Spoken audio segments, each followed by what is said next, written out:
go. So in this robust time, we are ripe for this conversation of how to bring the DEIJB, diversity, equity, inclusion, justice, and belonging. And really that emphasis on belonging. That's our radical oneness, where we have an opportunity to always contextualize our spiritual teachings in the realm of belonging, and how do we make the circle wider, the table longer, and bring more people in to our conversations, into our teachings, and into our consciousness. So that's where we're going to leap from today. And if you saw the title, though I don't think it went out in the email, our title today, let me just share my screen and get that PowerPoint going for you.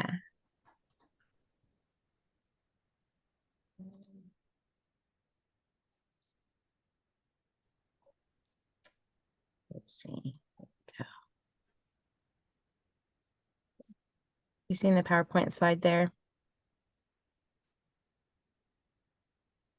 There we go. White Santa meets Black Jesus at La Posada. We're just going to cram it all in, right? There's so many holidays that are happening from across all faith traditions, including pagan, and those that are really outside of the margins of traditional faith religions that we think of. Because there is so much happening on the planet. Of course, the northern hemisphere is in the winter, so we have our winter solstice. The southern hemisphere will have their summer solstice. We changed the calendar over, and so there's just a lot of collision of ideologies, of traditions, of customs, and beliefs. And so it's exciting to me to really think about, when I first thought whether we should do one in December or not. And I was like, well, what would we talk about? And I was like, oh, there's so much here. And the beauty of it is it gives so much content for us to bring to the services. Ministers often are looking for a way to refresh Christmas, to refresh the Advent season, to refresh those things that we do year after year after year.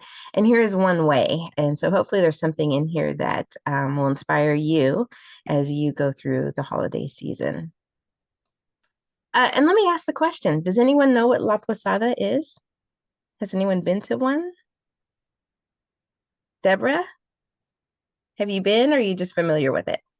It's a small hotel, and I've been to one in Brazil. Okay. So it's a tradition in Mexico, and I don't know if it goes outside of Mexico, but at least in Mexico, so starting December 16th through the 24th, Posada means inn, or so a hotel would certainly be named that, or shelter. And it's a reenactment of Joseph and Mary looking for, well, it's an imagined reenactment of Joseph and Mary looking for a place at the inn, right? And so what happens is masses of people get together. There can be, a whole city that will have one, or village, or families. I've been to one in California, and it was several groups of families. So there were a few hundred people there. And so traditionally, over the course of 9 nights, representing 9 months of pregnancy, you, in the evening, you go knocking on the door, asking for shelter, and you get turned away until the last night. And then there's a big fiesta, lots of food and celebration. When I've done it, there were mariachis that led, and we sang as we walked, Silent Night and other Christmas songs, and we carried candles. And the neighborhood is kind of obviously in on it. And so, you would stop at a house, knock on the door, and it would, ask for shelter, for posada, and they would say, no, no posada, no shelter, and turn you away. And so it's this sort of reenactment of that part of it, and a lot of cultural pride in that. And so, here's the idea of White Santa, Black Jesus, and La Posada, and all of this sort of mishmash, colliding of cultures, which we have in families, especially as we all come from varied traditions and backgrounds, and we might adopt that which is around us, or in new tradition. So the heart of the holidays are all about honoring tradition, supporting well-being, and also building inclusive community. So that's what we're going to really anchor all of this on, those 3 aspects. And in that, I want to give you some tools and just some ideas to take with you. many of which you're probably doing and maybe have just become so accustomed to doing it that you don't even realize it. And so it's an opportunity to really bring it to our awareness so that we can get out of a rut that we might be in, or expand or update ideas that we are holding. And that if someone were to ask us, how are we supporting the well-being of our community, that we know how to answer the question, and also how to talk to our ministry leaders and our board members about these ideas and what's really happening in the role of the community during this season. 'Tis the season. How many holidays can you think of? Christmas, Hanukkah, Kwanzaa, winter and summer solstice, depending on which hemisphere you're in, New Year's Eve and Day, Bodhi Day, Omisaka, Yule, Epiphany, and so much more. Anything that comes to mind that's not on here? It's a big list. Boxing Day. Boxing Day, yes, Boxing Day. So many, I mean, pick a day and there's something to celebrate. My birthday is Saturday. I turned 50. I mean, you can take it on, celebrate. So there's so much happening during this season. And the winter, for those of us in the Northern Hemisphere, the changing of season into winter. And so there's an energetic shift and the changing of the calendar. All of this plays into how we move through the holiday season as a community, as individuals, and as groups within those communities. And so really to just have that awareness is going to be the key to allow us to really broaden the scope so that we are bringing more people in. And that's a way that we celebrate diversity and inclusivity. So let's start with mental health. We know the common stressors: financial pressure, grief, loneliness, family conflicts, emotional highs and lows with seasonal affective disorder. The high of joyful connections also might, be sort of juxtaposed with the heightened anxiety and depression. We know that more people leave the planet in December and January, statistically, either by choice or maybe by soul choice, conscious choice or otherwise. So there is a lot that is happening just in the mental health realm of our communities and individuals. So there's opportunity for us to be aware of that and to really give place and space for that in spiritual community so that everyone is feeling welcome and not dropping into the shame of, I don't feel joyful in this season when I should be feeling joyful, or like I have to put on my Sunday best and fake it. But to really be able to move through the season authentically so that we can get to the joy and an uncovering of an authentic joy, even in the midst of sorrow or grief or conflict. The gift is there. So that gives us ministerial opportunity. And, I would share this with prayer chaplains too. I do in our meetings, I always make it part of our October, November meetings that we, a reminder, we're coming into the holiday season, and you might notice, prayer requests that are a little more tender, and to make sure the prayer chaplains have those resources that if anyone needs a suicide hotline or mental health resources, that they've got those, at their fingertips, that they can offer that kind of support and referral on the phone. And a good time to renew your own database for those resources. To, pay attention to the community and recognize signs of distress. Are there people who are not showing up, who are usually there? Are there more little kind of bubblings up of conflict amongst community members? Are people short with each other? Just to notice kind of what's happening and to hold that space and that consciousness so that you can be the grounding.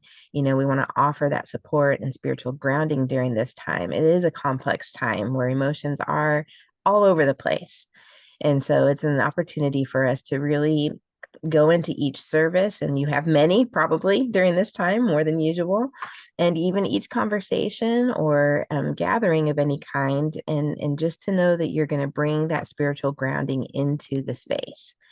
And then to also create intentional space for the expression of grief or anything that is less than joyful. In my community, we do what's called a healing light service. I know some ministries do I think they call it blue light, or does anyone do a blue light service? Brenda, are there any other kinds of services? Go ahead, Brenda. Well, we don't necessarily call it a blue light. We just say honoring our loved ones. Honoring our loved ones. And do you tie it with the advent of love? Yeah. Yeah, absolutely. And then we have a ritual where they can speak the names of the loved ones as they come up and light Mhm. a fake candle and put it on a, Beautiful. Yeah, we do something very similar. So it'll be this Sunday evening, and the chaplains participate. But it's as far as our non-Sunday services, it's one of the most well attended. Which tells me people really need that time in that space. And really giving the context of the advent of love, and then we're moving into joy. If we can really give grief a space and a place to, here it is, and just to pour it out, especially in the sanctuary space, in the strength of spiritual community, then we can exhale to really then truly move into that authentic joy. But people sometimes need that permission. Culturally, we aren't great and haven't been great across the generations of allowing people to truly be authentic. And so it's really shifting and healing when we create that space in a deep way. Any other ideas or comments about that? Okay. So the gift of diversity. Oh, go ahead, Velma. Did you have something? Yes, I wanted to mention that what I've come across, people really don't enjoy being around family this time of year. I just told people don't go. If you feel that serious or complex of going to a family gathering this time of the year, I truly tell them don't go. And I tell them to do what they feel for them to do. If they don't want to put up a Christmas tree or whatever, it's up to them. But I really tell them not to create anything that will make them feel bad Yeah. by mixing with family this time of the year. Mm-hmm. So that the person looked at me and smiled and said, it's probably a good idea. So I just wanted to share that. Well, it's so generous. Again, it's about giving people permission to make good choices for their own heart, right? And sometimes that is to not go, and another way to say that would be to choose or to be with chosen family. If your family of origin is not a safe space for you or a nurturing space, there are 11 other months that you can be with them. If this particular month is not the time and is not good for your heart, and giving people space to think that through. They might still choose to go, but even sometimes just knowing that you're making the choice can be empowering. That can make the empowering difference, that I'm going to choose this and I'm going to put these boundaries around it, and I'm going to leave at this time so that I know I've got my out. So it's, there's lots of opportunity to really tend to people's hearts and mental health and well-being during this time. And Velma, that's such a great example. Anything else? Any other thoughts around that? It can be challenging in some families. There are some families that not showing up is not an option. That's the family culture. It's no, we all do this. And if you don't, there's, it's really breaking some kind of unwritten code in a family. So, it can be very challenging for people, especially people who are considered the black sheep or, at this time of political division. I'm hearing a lot more people choosing not to show up to family gatherings because of the political divide and not feeling safe, particularly our LGBTQ plus community, not feeling safe sitting at the table with someone who doesn't want to protect their rights. So being in the age of permission, and having the sort of a cultural acceptance of choosing mental health and protecting mental health is really working in favor for many people. And we don't really have a good template for how to go about making those choices well, without furthering the divide or creating more conflict. So again, that's where coming in with our spiritual principles and taking time to help people ground, to be present to their own heart and feelings and thoughts about what's happening around them and the choices that they're making, and reminding everyone that you have a choice. And then that's where, these extra services that we provide come in. They're so important because if you don't have any other chosen family, you've got your spiritual family, and you Yes. can come here and just give it to the altar, right? And we offer that space for people, and it is truly such a healing space. So the gift of DEIJB, we build a sense of belonging, which is radical oneness, right? Everything is in that context, in this conversation. Diversity, equity, inclusion, justice is all about belonging, and all about knowing that we belong to each other. We belong to spirit, to holy energy, whatever language you want to give to it.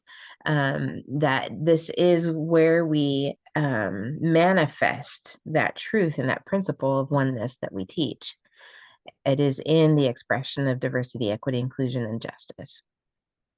We also expand respect for a variety of traditions. We reduce fear, and we increase connection.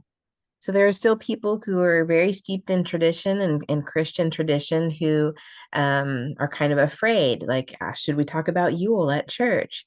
Last Sunday I quoted the official witch of Salem in my talk, and I felt like I had to apologize a little bit, but not really, and I know that my community is open, and many of our unity communities are open, but there's still kind of this pretense a little bit about what is okay spiritually, what is safe spiritually, and what's not. But the more we can expand and open up to the wide variety of customs, traditions, and holidays that are being celebrated right now, the more we reduce the fear. And in that, we are increasing connection across cultures, across faith traditions.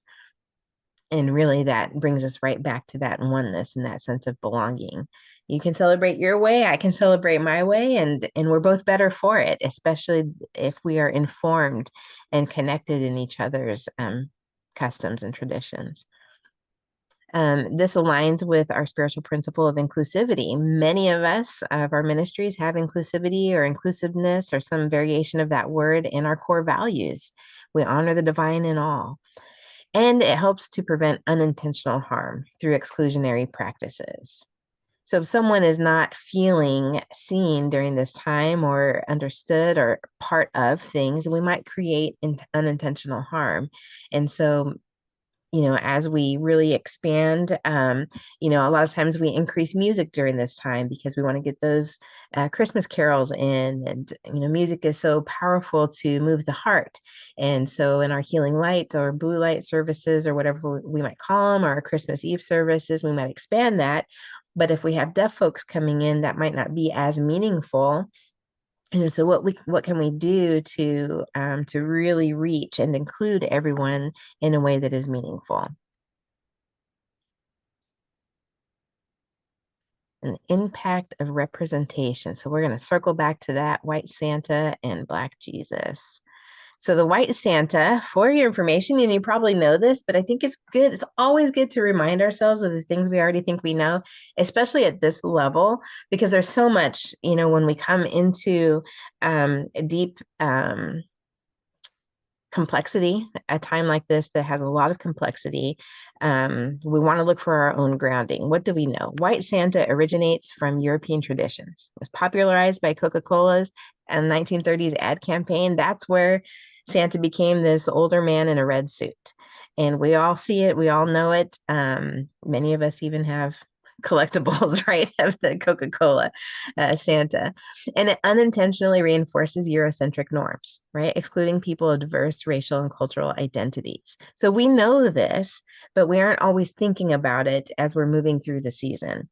And so looking for opportunities to, sort of subvert the unconscious assumptions that are made and norms that are created. They're only norms if we allow them to be norms. So, is there opportunity to paint a different picture and to provide a different out picturing of what our traditions are? Historically, Jesus has been depicted in art as white. So it's seared into the brains of, to our sort of our collective remembering, even though we know that Jesus was born in the Middle East and was not white.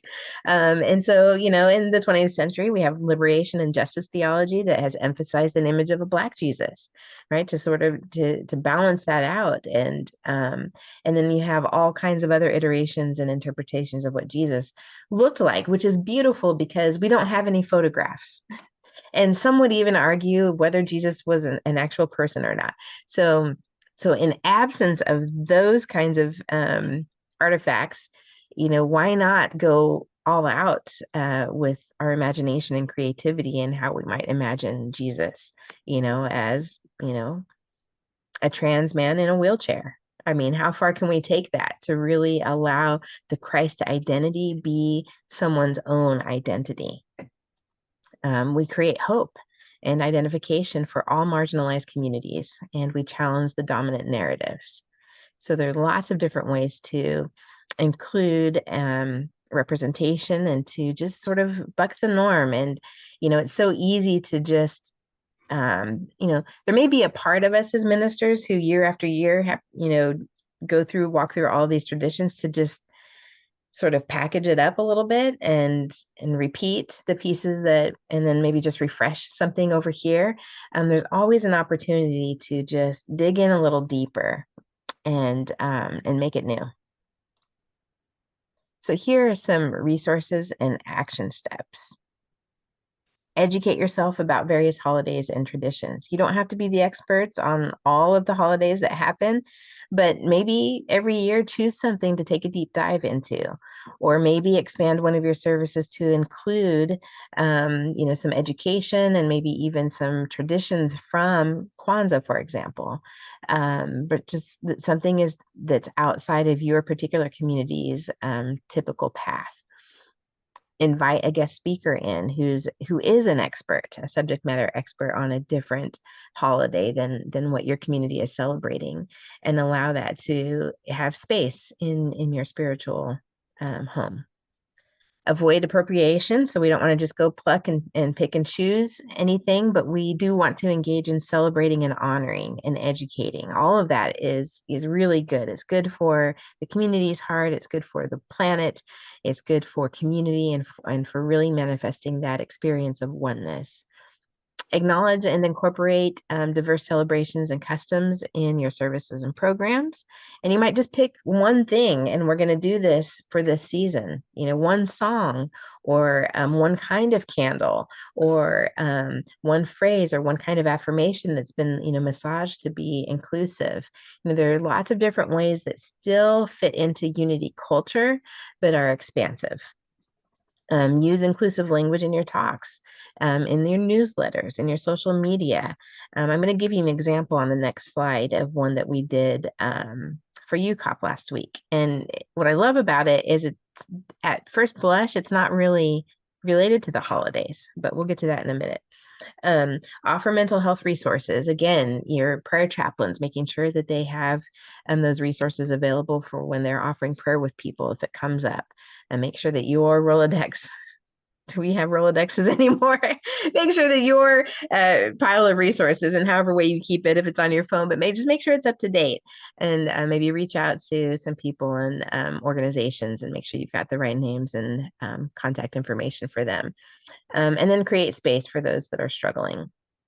Foster dialogues about inclusivity within your congregation and especially within your leadership. Even just, with your opening prayer at a board meeting, maybe just dropping a little morsel of, a different holiday tradition, or, include in your report to the board about just say, during this time of year, we have taken time to refresh our mental health resources. Like just saying that educates the board and it puts it even deeper into the consciousness of the community. If your leadership knows that, oh, we need to have this awareness at this time of year, then it really expands the awareness in the culture of your community. So here's an example of a post that we made on social media. And if you look at the graphic, it's, just a book, and there's some incense and some prayer beads and I think some flowers there at the bottom. Faith traditions impart sacred customs, rituals, and stories across generations. There's nothing in here that ties it to the holiday season. I mean, you could post this in June or, April or September, and it would be fine. It's true. But in the cultural context and what's happening, on the calendar right now, it speaks to that, but in a way that's not like, oh, here's another holiday post, and doesn't make me hold tighter to my Christmas or even think about my friend who celebrates Hanukkah. It just reminds me that we're talking and experiencing and celebrating sacred customs, rituals, and stories across generations. And now I'm open to the oneness of it all, and not just with those who are on the planet right now, but the generations before us. And so here's on the left side, you'll see the caption that went in the post. Faith traditions and spiritual practices serve as a bridge uniting us with our ancestors. These customs connect us deeply with shared beliefs and rituals that shape our values and identities. Through ancient practices, we stay connected to our sacred roots. And then all the hashtags. See, there's nothing there that's like threatening. It's just affirming a truth in a gentle way, but also it's a grounding, right? It's a grounding that we are all people on a planet living life, and we all have rituals, we all have values and identities, and that our spiritual practices are actually a way that we are united with our ancestors, and we are united with each other, even if we have different practices. So there are ways like that we can speak into the kind of consciousness that we want to perpetuate and manifest. And it can be gentle, and you can feel free to take this and make it your own. And post it in January, it'll still be relevant. So that's really the end of the presentation. I've started just including this slide at the end of all, right? Concepts shape language, and language shapes community. Because all of the DEIJB is really it's not meant to be held in the mind. It's meant to be spoken. It's meant to be put into action. And so we think about it, we talk about it, and we demonstrate it. And one of our most common forms of demonstration is actually through language. And so I've just really become attached, I guess, to keeping this as a reminder for us that, the concepts that we're working with shape how we speak. And then the language shapes our community. And so as a reminder to you that your words are power, and how you expand your language to be inclusive, to express ideas of justice and equity and diversity, all shape our communities in our sense of belonging, and really back to that radical oneness which we so deeply desire in the world. Any comments or questions about anything? Any ideas that you'd like to share? Deborah. Jackie, did you say that you had a website that you use for some ideas for different traditions on the last slide? I thought you mentioned that you had a website. Oh, no, this is what, for Unity Church of Overland Park, this is what we posted on social media. And we have, a person who does our social media planning. And so we were talking about when we make our monthly plan, we were kind of talking about bringing in, affirming all traditions, because there are so many this time of year, and also not having to get sort of locked into making sure we remember to name every single one. So that's actually like sort of the backstory of how we came to this. And then and she presented it to me, and I was like, wow, this is so great, because it doesn't actually name any of the holidays. It could be again in July or any time of year, but it really brings to the heart, which the first slide that started with was the heart of the holidays: honor tradition, support well-being, and build inclusive community. And it checks all of those boxes. So there was not a website that came from. Thanks. Anything else, Brenda? So this is coming to mind to me, appropriation. So like if we wanted to do, I mean, I've seen other unities do like maybe Day of the Dead celebrations and things like that. Can you speak to maybe how, if we are trying to experience that in our own communities, how it could be or could not be appropriation. Hmm. Yeah, it's such a great question, Brenda. And there are no, I wish I could just give like a quick and easy answer, because there's so many nuances. And really at the core of it, it comes down to intent, number one. And then very quickly behind intent is responsibility. So if you take the responsibility to learn and to educate yourself, you're going to be less likely to engage in appropriation. Not that, it won't happen accidentally.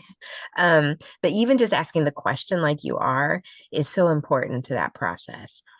And so, like, for example, with Day of the Dead, what some people will do is they will paint their faces. And that's not, it's kind of conflating Day of the Dead with Halloween. And it's not the Mexican Halloween. That's not what Day of the Dead is. It's a completely different holiday celebration. And it really, preceded the Spanish, influence. And, so there's lots and lots of history to it.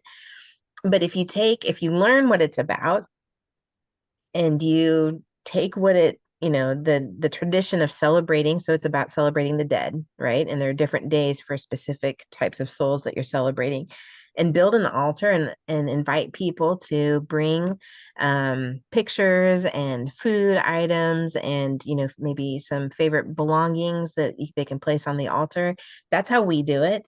And, I'm Mexican and I grew up celebrating Day of the Dead. So, it's easier for me to, to lead the community through this. But if it weren't me doing it, I think it still stands that someone else, a white minister could come in and still do it the way we are doing it without engaging in appropriation.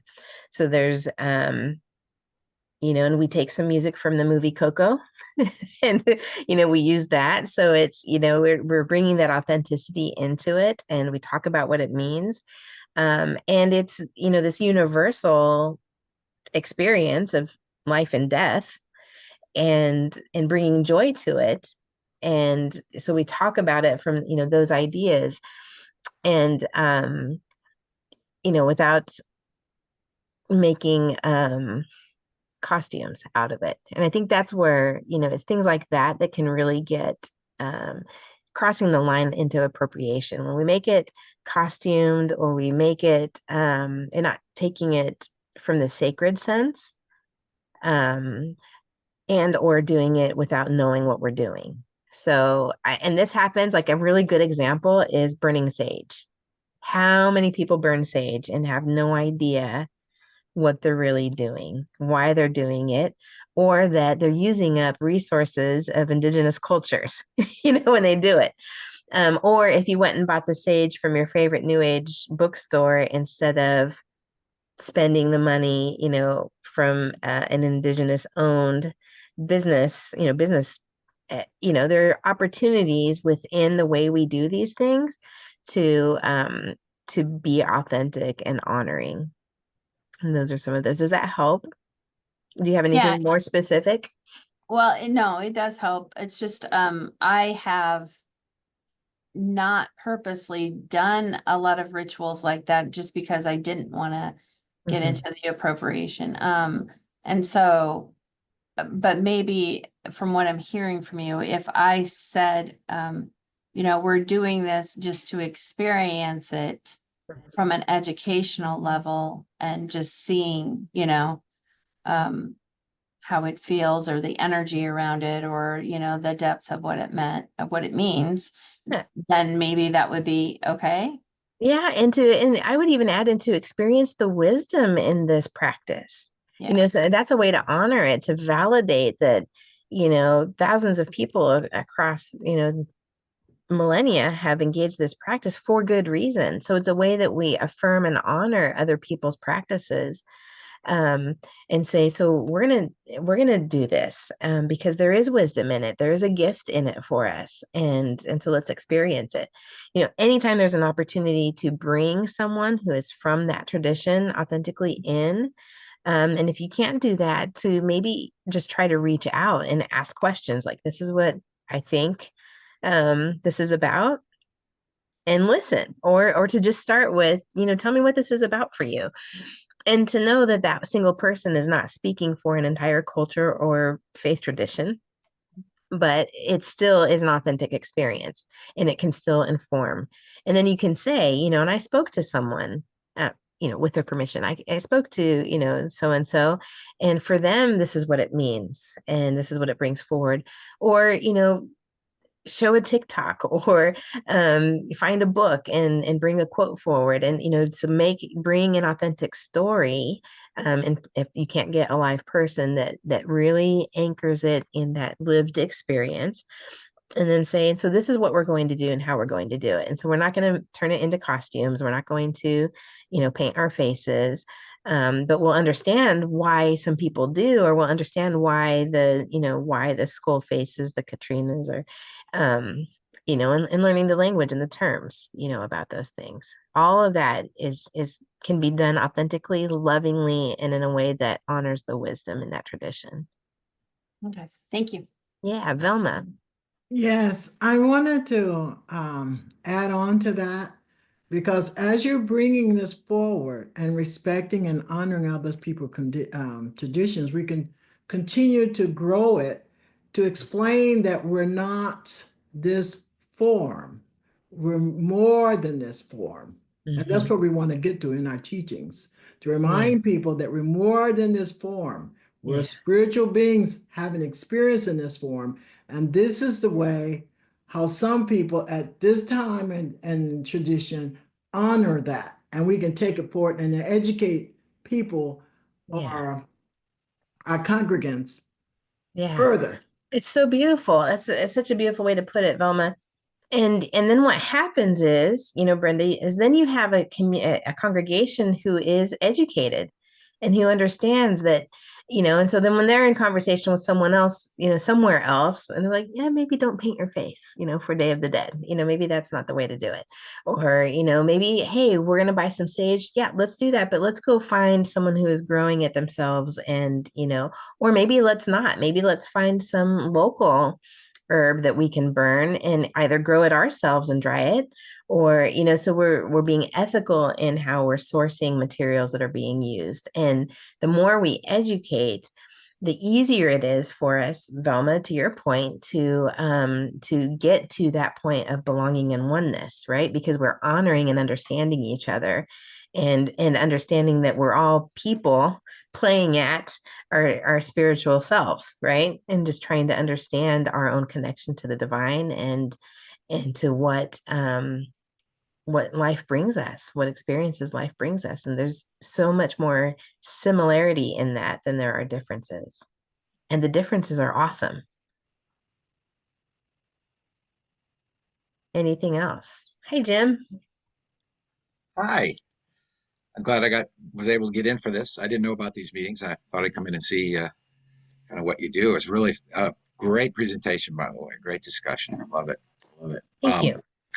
Yeah, so I come from maybe a little different angle because I'm old and I come from a I'm going to say previous generation of Unity ministers where ritual was not emphasized. And I came out of actually a tradition. I came out of the Christian Science tradition originally. Didn't have any ritual other than, obviously a service is a ritual, but I won't even go into what that was about. But yeah, we didn't do anything. So I've never particularly resonated with doing kinds of rituals, but I understand power of it for a lot of people, right?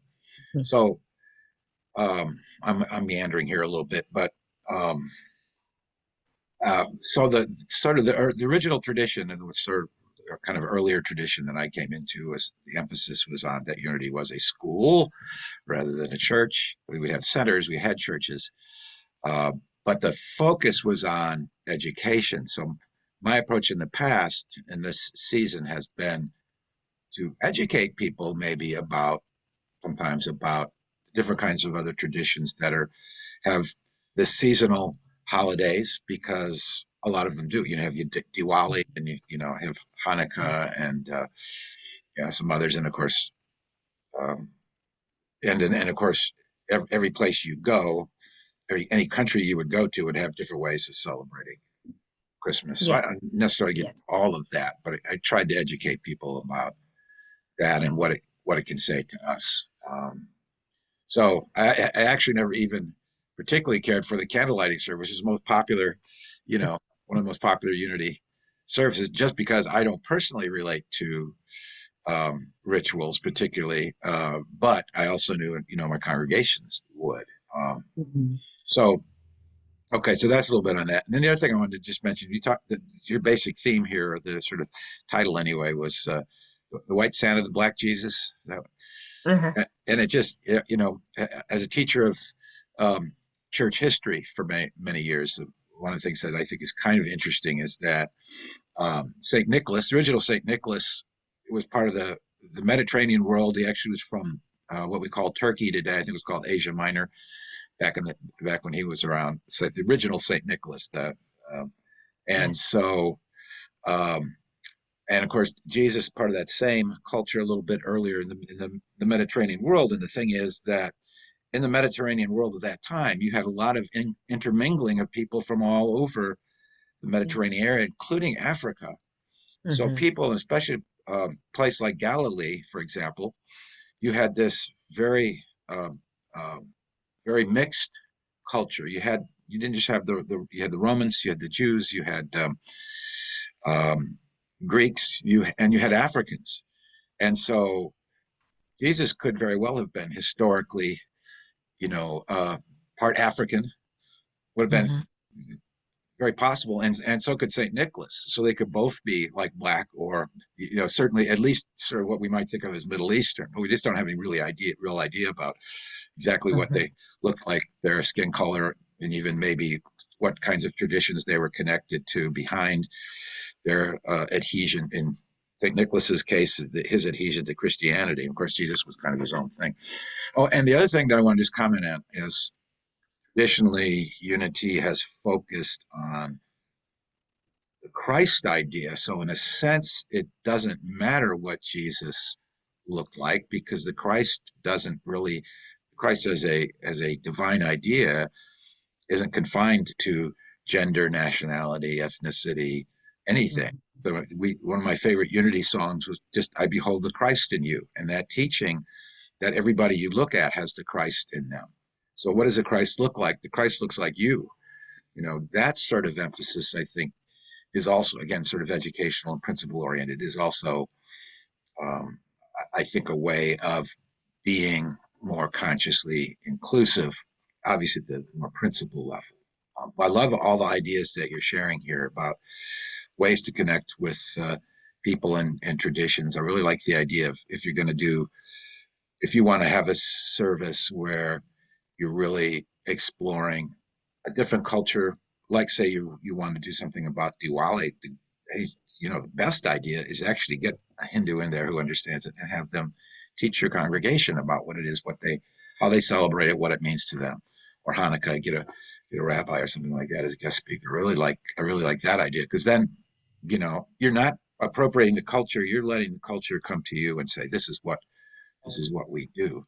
So anyway, just random Yeah. thoughts. As long as I mainly just wanted to say hi, Yeah. tell you how much I enjoyed your presentation, how I think important it is what you're talking about. So Yeah. Thank you. I have Thank my you. Yeah. traditional sort of American Christmas at the lodge kind of There background. you go. There you go. It feels warm and cozy. Yeah. Well, and and that is the beauty of, the unity perspective on the Christ presence. And, like I said earlier, it's, Jesus could be the trans, man in a wheelchair. And, and if we could depict that visually for people, then the trans person and the person in the wheelchair, or any disabled person, or any LGBTQ person, like the more we vary and subvert the image, the more people will find themselves in those images. And how powerful is the image, right?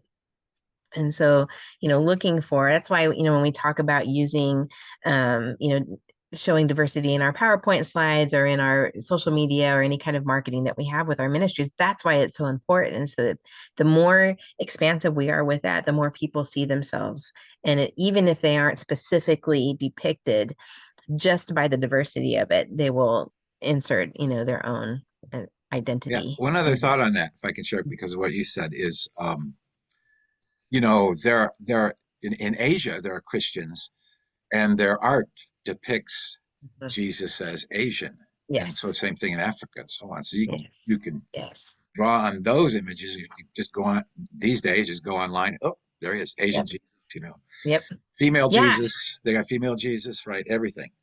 And since we don't have photographs, I think it's a great use of the human imagination is Yeah. to let an image of Jesus or God or the holy look like you. And and better yet, if you have your own altar, put a picture of yourself or a picture of you as a baby or a child and just be with that. To really connect to your own divinity and there might be some like, whoa, I don't know, that feels, egocentric or arrogant, but it's the opposite. It can actually lead to a shedding of the ego and really just accepting that divine core of your being. And core isn't even just the divine essence of your being. Velma. Hi, I wanted to jump in on that because I think it's important that as we show all these different cultures and ideas and everything, it's good. However, going back to reminding people who and what we are, all these cultures are good and it shows us in different ways. It doesn't really matter what Jesus was as a physical being. It's important to remind people the message that he brought for us to remember who and what we are as spiritual beings, which is more important than the human aspect of us, from my perspective. Yeah. So, Yeah. yeah, so that's what I wanted to toss in there because a lot of people get confused in this human consciousness of what Jesus looked like. It doesn't matter. Mhm. It really doesn't matter. What's most important matters is the message that we got, and we all have that Jesus aspect within us. So we all are Jesus, regardless what our forms are or what our forms are doing. So just I want to toss that in there. Also, James, Saint Nicholas, Nicolaus was Russian. So I just want to share that with you. And he was he was very spiritual being and well evolved spiritually. Well, I'm not getting into all that, but he was Russian. Get the name Klaus. Nicholas Klaus. But anyway, toss that in there. I know time is running out. Wishing Yeah. everybody happy holidays, Merry Christmas, and all the good Thank stuff. you. Remembering Thank you. that you are beautiful spiritual beings in this wonderful form that you may be in. Whatever. Thank you, Velma. Thank you. And that's it. We are the spiritual being, and we are embodied, and so to the point of people's lived experience, their bodies do matter and their physical form does matter. And especially at a time that can be very stressful, we maybe battle with our thoughts and we battle with our pain physically, emotionally, spiritually, that's where the ministerial opportunity comes in to play, is to meet people where they are in their body. And yes, of course, reminding them of the gift of even the Jesus story of God born in humanity, that's happening in us. And I always want to bring it to the visceral and to the physical realm, because that is the most relevant realm to everyone, to each of us, whether we like it or not, that really is. And so to really anchor everything there is the ministerial opportunity. And it is the point that we begin with our context, our lived context. So thank you all for that. I do want to take the last few moments to let's see, let me get to the correct slide, the very last slide. So there's no meeting. Usually we meet on the second and fourth Thursdays. We're not going to meet. This will be our last one for this year.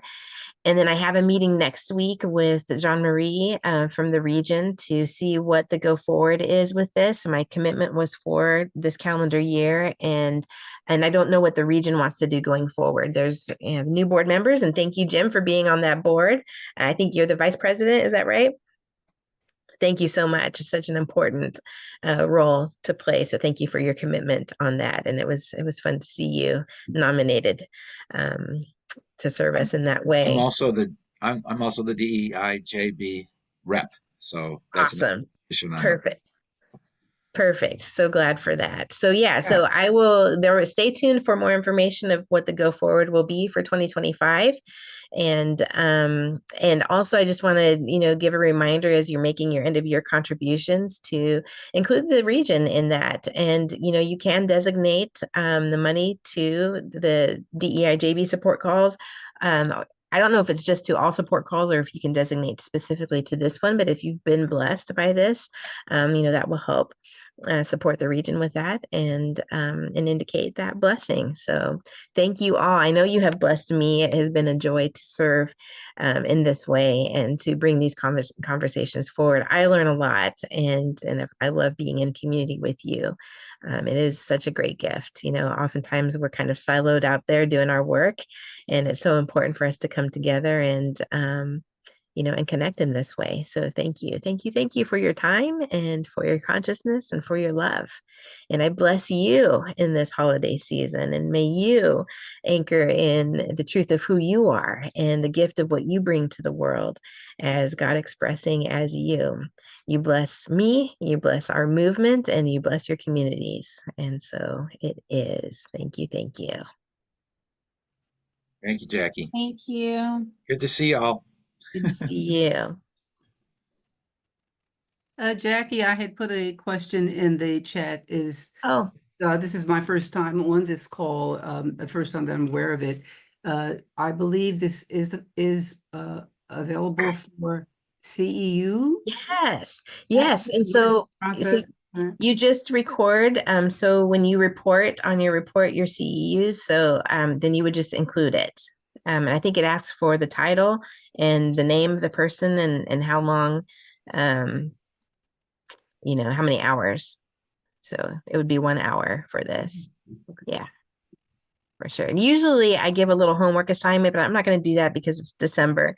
But it's easy. I don't grade you on it, but it's something that just gives you a little hint of something to put into practice, of what we do, and then we can talk about it. And so the second session is usually just a discussion session, and we don't record it. So that, just so you know the format.